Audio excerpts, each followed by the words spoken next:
Okay, here's the English translation of Block 1 of 6, keeping everything as close to the original as possible. I stood in the middle of the empty room, watching the donation truck take away each piece of furniture I had chosen so carefully over 40 years. My daughter-in-law, Camilla, was on the phone discussing samples of Italian marble while gesturing for the workers to remove the last trace of my presence in that house. "You don't understand decoration," she had said hours before, with that cold smile that never reached her eyes. "These things are outdated. They'll go to families who really need them." I felt my heart break as I watched the sofa where I rocked my son through entire nights of fever being dragged out the door. The dining table where we celebrated every birthday, every achievement, every important moment was being carried away as if it were common trash. And there, in that instant of silent humiliation, as my daughter-in-law redesigned my life, as if I were invisible, something inside me began to break in a way I never imagined possible. It all started 3 years earlier when Ricardo, my only son, brought Camila home for the first time. She was beautiful, elegant, with that way of speaking that demonstrated expensive education and socializing in circles I only knew from television. She wore designer clothes I could barely pronounce and carried a purse that probably cost more than my 6-month salary as a retired teacher. I remember trying to impress her with a special dinner, preparing recipes that had been passed down from my grandmother to my mother, and then to me. I set the table with the best tablecloth I had, the hand-embroidered one I received at my wedding. I lit candles and placed fresh flowers from the garden. When they arrived, Ricardo's smile was radiant with pride, but Camila's eyes scanned the house with a cold assessment, noting every piece of furniture worn by time, every detail that screamed simplicity. She ate little, moving the food on her plate with studied delicacy, commenting that she was on a diet. Later, I heard her tell Ricardo on the porch, thinking I couldn't hear through the kitchen window where I was washing dishes. "Honey, everything here is so old. When we get married, you're going to have to talk to your mother about it." During the 2 years following their marriage, I learned to swallow every sharp comment, every veiled look of disapproval. Camila had a gift for making me feel small without ever raising her voice, without ever being openly cruel. It was in the details, the way she redecorated every gift I gave, saying it unfortunately didn't match their style. How she always had an excuse not to attend the Sunday lunches I prepared with so much love. How she delicately suggested my clothes were charming in a vintage way. Ricardo, blinded by love, and probably by the comfortable life that marriage provided him, since Camila's family owned a chain of high-end stores, saw nothing, or chose not to see. When I tried to talk to him, subtly mentioning that I felt uncomfortable with certain comments, he would laugh and say that I was being too sensitive, that Camila was wonderful, and that I should try harder to get to know her better. The house where I lived had been mine for 35 years. Each brick represented a story, each piece of furniture held a memory. My late husband, Paulo, had worked double shifts as an engineer to buy it when Ricardo was only 2 years old. I remembered the day we received the keys, how we danced in the empty room making plans, dreaming of the future we would build there. Over the years, while Paulo worked and I taught mathematics in a public school, we transformed that house into a home. Each piece of furniture was chosen with sacrifice and joy. The solid wood bookcase that Paulo ordered from a local carpenter when Ricardo began to show a love for books. The sideboard we bought on a trip to the countryside, carrying it on the roof of the car, because we didn't have money for shipping. The curtains that I sewed myself, spending sleepless nights with the old sewing machine I inherited from my mother. When Paulo passed away 8 years ago, a victim of a sudden heart attack, that house became even more precious. It was all I had left of him. Besides Ricardo, each object was a connection to the man I loved for 27 years. Then, 6 months ago, everything changed irreversibly. Ricardo showed up at home on a Saturday afternoon, with a serious expression that I hadn't seen since the day I told him about his father's death.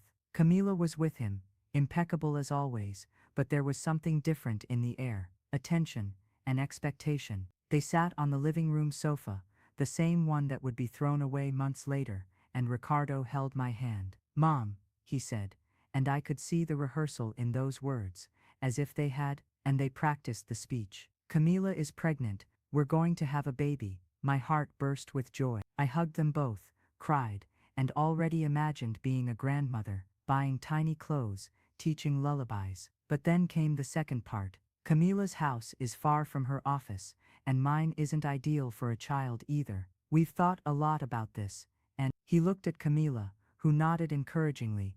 We were wondering if you would agree to switch houses with us. Camila's house is smaller, but comfortable, in a quiet neighborhood, and here there's a yard, more rooms. It's perfect for a family. I felt the ground disappear beneath my feet. Trade my house, the house that Paul and I built, where every corner whispered memories. Ricardo, I began, trying to choose the right words. This house means so much to me. Maybe we can think of other alternatives. I could help you financially with a larger house.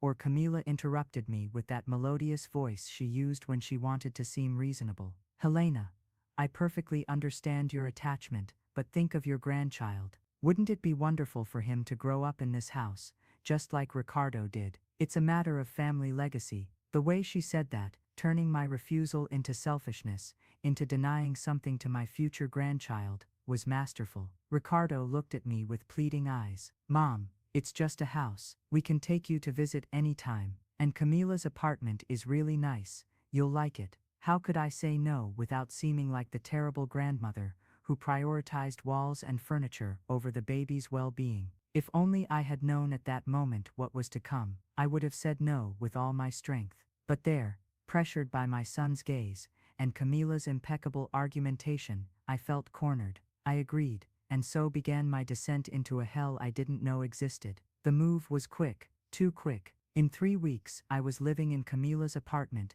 a modern, cold 2-bedroom space in a neighborhood I didn't know. I only took a few personal things, clothes, photographs, some books. Camila insisted that the furniture in my house was perfect for the style she wanted, and that it would be too much work to transport everything. I agreed, again, always agreeing, always giving in, always trying to be the understanding mother and mother-in-law who didn't cause problems. The first weeks in the apartment were of profound loneliness. I didn't know anyone there. My friends, my knitting group, the library where I volunteered, everything was far away. But I consoled myself thinking that soon I would have a grandchild, that I could visit them always, that I would be an important part of that child's life. Ricardo called me occasionally, always rushed, always with excuses for not visiting. We're renovating, Mom, the house is a mess. When they finally invited me to visit, 3 months after the switch, I didn't recognize my house. Camila had transformed everything. The walls that were in warm tones were now white and gray. The furniture, my furniture, had been repainted, renovated, reorganized in such a way that they completely lost their original characteristics. The sofa was covered with a modern cover that hid the floral fabric that I myself had chosen. The photographs that used to decorate the walls had disappeared, replaced by expensive abstract art. The worst was entering what used to be my room, the room I shared with Paul for decades. It had been transformed into a luxurious closet for Camila, with recessed lighting and floor-to-ceiling mirrors. I felt nauseous. Do you like the changes, Helena? Camila asked, floating through the house with a protective hand over her already evident belly. I hired the best decorator in the city. Everything has to be perfect for when the baby arrives. I couldn't answer. Ricardo hugged me by the shoulder, anxious. It turned out amazing, didn't it, Mom? Camila has a lot of talent for these things. I smiled.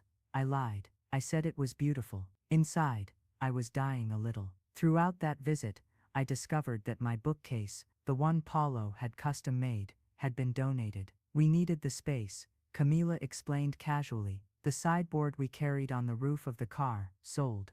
It didn't match the proposal. And so, little by little, I discovered that every piece of my history was being erased, discarded, replaced by Camila's vision of life. When I left that day, I cried all the way back. The following months were a confusing mix of emotions, the excitement with the baby's arrival mixed with the pain of feeling like I was losing my son, my house, my identity. Camila started calling me occasionally, but only when she needed information about the family's medical history, old recipes she wanted to adapt to a healthier version, motherhood advice that she clearly had no intention of following. I was becoming useful, but not essential, a tool, not family. The situation reached its breaking point 2 weeks ago, when Camila called asking me to come over and help her with some baby stuff. She was in her 8th month, and I was so craving contact with them that I immediately accepted. When I arrived, I found the house in an uproar. There were workers everywhere,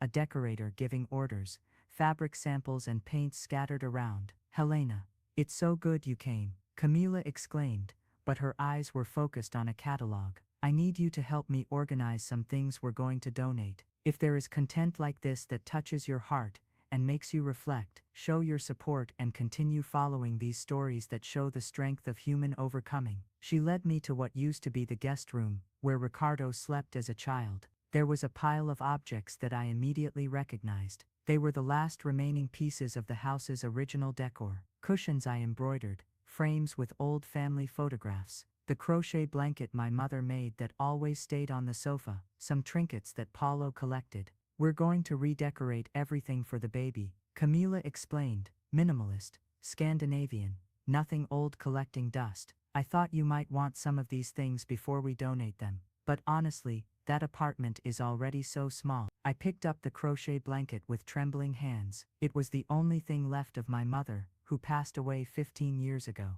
"Can I take this?" I asked, my voice breaking. Camila shrugged. "Sure, if you want, but honestly, it's so old. I can buy you a beautiful blanket, modern, soft." She didn't understand. She would never understand that old blanket represented hundreds of hours of my mother working, each stitch made with love, each color chosen thinking of me. It was then that the decorator entered the room, a woman in her 40s with modern glasses and a clipboard. "Camila darling, I need you to decide about the living room now. The workers are waiting. Do you want to keep these old furniture, or go with the new pieces I selected?" Camila sighed dramatically. "I think we'll go with the new." "Helena," she turned to me with that smile I've learned to fear, "you won't mind, right? The truth is, you don't understand much about decoration. These things are old-fashioned, from a different era. They'll be much more useful for families who really need them." The words hit me like a slap. The casualness with which she dismissed not only the furniture, but also me, my experience, my entire life, as if I were an obsolete relic, outdated, worthless. The decorator looked at me with pity, that kind of pity that is worse than anger. And there, in that split second, while listening to Camila continue talking about marble samples on the phone, something inside me broke. It wasn't just anger, it was a sudden and painful clarity. I had become invisible. Worse, I had allowed myself to become invisible. I went home, that apartment that I couldn't call home, in a state of shock. I sat on the borrowed sofa that Camila had left there because it wasn't good enough for her renovated house, and stared at the ceiling for hours. All the decisions I made in recent years ran through my head like a movie in slow motion. How did I allow us to get here? How did I become so small, so faded? Paulo would have been furious if he saw what happened to our house, our belongings, our memory. And then I remembered something he always said, "Helena, you have a huge heart, but you can't let people walk all over it. Kindness is not synonymous with doormat." I cried until I had no more tears, and when I finally got up, it was night. I felt that something had changed. I wasn't going to accept that anymore. I couldn't. For me, for Paulo, for everything we built. But what could I do? I was just a retired 62-year-old widow, with no significant money, no power, facing a rich and manipulative daughter-in-law who had my son completely under her control. The answer came from an unexpected place. The next morning, while I was having coffee, I received a call from Mariana, my old neighbor from the house, my real house. Mariana was a lawyer, an extremely competent 50-year-old woman who had become my friend over the years. "Helena, we need to talk. Urgent." Her tone was serious. We arranged to meet at a coffee shop near my old neighborhood. When I arrived, Mariana had a worried expression. "Helena, what's going on? I've seen strange movement in your house. Moving trucks, constant renovations, and yesterday, I saw the sofa being donated." That sofa, she knew. She remembered all the afternoons we spent there, talking, drinking tea, laughing. I poured my heart out. I told her everything, from the house swap to the most recent humiliation. Mariana listened to me in silence, her face growing more and more serious. When I finished, she took a deep breath. "Helena, did you sign any documents formalizing this swap?" I blinked, confused. No, Ricardo said it wasn't necessary, that we were family. Mariana closed her eyes for a moment. Is the house still in your name? Suddenly, a thought that had never occurred to me. Yes, I never transferred it. Ricardo said we would do it later, that there was no rush. Mariana took my hand. Helena, listen carefully. Legally that house is still yours. You didn't sell it. You didn't donate it. You didn't make any kind of formal transfer. You have the right to go back whenever you want. I felt like the floor had opened up again, but this time not in collapse, impossibility, but they renovated everything. They spent so much money. Ricardo is your son, Mariana interrupted firmly, but he's an adult man who took advantage of your kindness, maybe without completely realizing it, maybe manipulated by his wife, but that doesn't change the fact that you were put in an unfair situation, and legally, you have every right. I spent the next few days in a whirlwind of emotions. Mariana helped me consult another lawyer, who confirmed the house was mine. I could reclaim it, but there was a part of me that resisted. Doing so would mean an open confrontation with Ricardo. It would mean admitting that our relationship had reached a breaking point. It would mean choosing my dignity over keeping the peace. The decision was made for me when I received an email from Camila. It was a notification from an online sales site. She was selling the last pieces of my furniture, including Paul's desk, the one where he worked every night, where he wrote letters to me, where Ricardo did his homework under his father's supervision. She was selling it for a paltry price, describing it as antique furniture, needs restoration. Something in me broke completely, or rather, something solidified. I called Mariana. I want my house back. The next day, with Mariana by my side, we went to the house. I rang the doorbell of my own house, where I had lived for decades. Camila answered, surprised. Mrs. Helena, I didn't know you were coming. Ricardo isn't here. I need to talk to you, I said, my voice firmer than it had been in months. Can I come in? She hesitated, looking at Mariana suspiciously, but opened the door. We went in and sat in the living room, my living room, with my furniture covered and painted beyond recognition. Camila, I began, and each word came out painful but necessary. I came here to inform you that this house is still registered in my name. No transfer was made, and I am exercising my legal right to return to my house. Camila's face went from confusion to shock, and then to anger. What? That's ridiculous. You agreed to swap. We spent thousands on renovations. Ricardo would never allow. Ricardo has no legal choice in this matter. Mariana interjected calmly. The house belongs to Helena. You don't have a contract of purchase, sale or swap. Technically, you have been living here as guests. Guests. Camila stood up, her voice rising several tones. I'm pregnant. You want to throw your pregnant daughter-in-law out on the street. What kind of person does that? I took a deep breath. The same kind of person who was manipulated into leaving her own house. The kind of person who had her history, her memories, her belongings discarded as if they were garbage. The kind of person who was humiliated repeatedly for not understanding decor. Camila turned pale.